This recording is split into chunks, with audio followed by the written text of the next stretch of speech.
Hi and welcome to Cat Talks. Today I'll be telling you why I don't go to parties.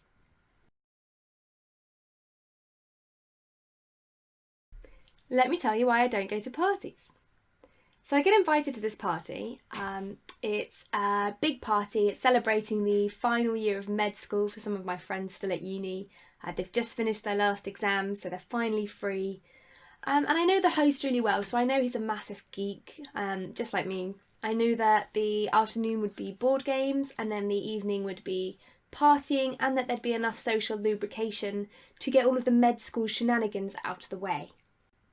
There is, however, one downside. It's a costume party, and the theme is Pixar.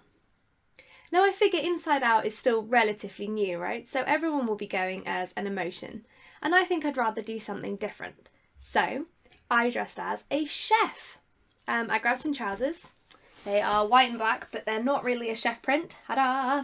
And I've got a white white t-shirt on, and I was going to put some buttons on before I decided that I couldn't be bothered.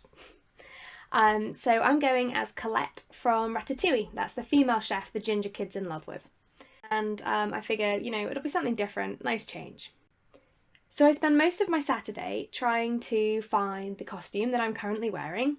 I could not find the black and white check trousers that chefs have by default. The costume shop didn't have one, and then no one else is going to want one, right? So I went around quite a few of the fashion shops in Basildon and nothing. So that's why I'm in these trousers. And then by that point, I was just a t-shirt will do. So that's how we got the outfit. Luckily, she doesn't wear a hat, so I figure I'll get some kind of cooking utensil in one hand, a rat in the other, we'll be good to go. Have you ever tried to find a stuffed rat? Or a toy rat? Or even a model rat? I think I went to about 5 toy shops. Like charity shops, gadget shops, actual toy shops. I went around the whole of Toys R Us. I found a lot of things that I didn't realise you could get toys for, like armoured dinosaurs. But a rodent? Turns out not every parent wants to buy a stuffed mouse or rat for their kid. Weird that, huh? So, I have a stroke of genius, and I find this guy. He's supposed to be a cat toy, and he's from Pets R Us, but he was perfect for what I had in mind. So I stuff him and my wooden spoon into my handbag and start the drive. So just before I set off, I remembered to grab the address from Facebook through the Google Maps send a phone feature, which, by the way, is really snazzy. And off I go. Now, I've looked it up beforehand, of course, because I'm a steady, normal person, so I know it's about an hour away. I figure I'll set off from here at 5, get there for 6, enjoy the tail end of the board games, maybe some of the party games, some of the drinking, some of the eating, some of the socialising, and then leave around 9, which is just before the party gets really underway. Get here for 10, because I like my bedtime, but also because I'm not so good with the actual drinking, because I don't drink. So, as I'm driving down the A127, I think, I know, I'll ring my dad. After all, I've got forever left on this road before I have to turn off. So I ring my dad, and I miss the next stop. So I've missed the first entrance to the M25, and I notice it just as I'm driving past. And I think, no worry, the sat-nav will quickly tell me which way to go, right? The sat-nav tells me to turn left as I pass the next exit. I'm like, oh no. So I hang up on my dad at this point, and then I do take the next exit.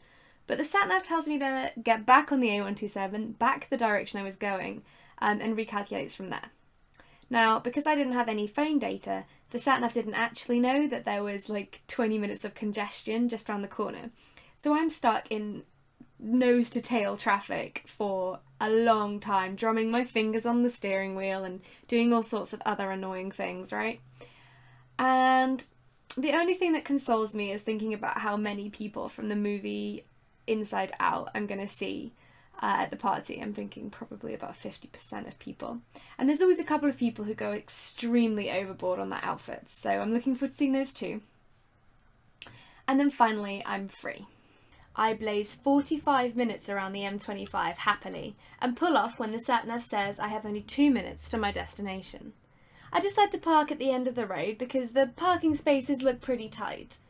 I walk along, my sat-nav now refusing to help me because I have no data, and end up in front of a number 28. It doesn't look anything like I remember it looking from previous parties. And suddenly I come to a sinking realisation. So I walk up to the door and then I walk away again. I want to be sure it's the right house. I mean, I am completely in fancy dress, clutching my wooden spoon and my pet mouse. So I walk away from the house and I fish my phone out of my bag and I think, maybe I'll put the wooden spoon in the bag. So I do a swapsy. There isn't much space because it's kind of full of popcorn. Not loose, don't worry. So I try looking on the phone to check which street I'm on, but there's no dice with the GPS. It will not work. I guess the map hadn't maybe downloaded. So I curse my phone a lot. And then I try and walk to the end of the street to see if there's a street sign, but there's no street sign.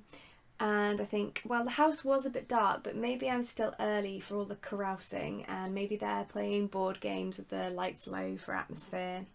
And you know, what have I got to lose, really? I mean, I've driven an hour to get there, so I knock. A man opens the door.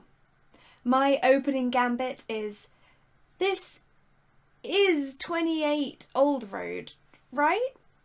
He nods. "But," I continue, still full of sinking trepidation, "this isn't John's house, is it?" He shakes his head sadly. "No, it isn't." He looks with curiosity at the wooden spoon poking out of my handbag and then closes the door.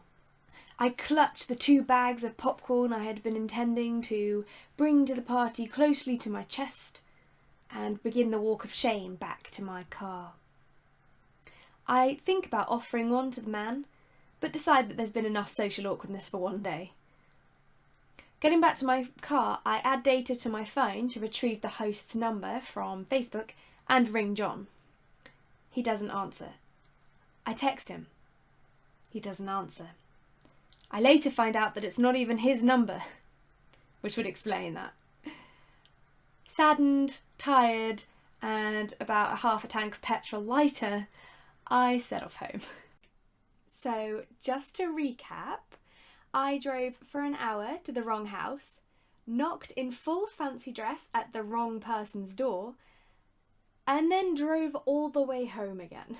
My life is essentially a sitcom. I guess the moral of the story, kids, is always to double check the phone number, address, and time of any parties you intend to go to, or just don't go to parties. Take whichever one of those that you will. Luckily, my housemate Zena made me food when I got home, sat me down, made me a cup of tea, and made me feel a lot better about how stupid I was.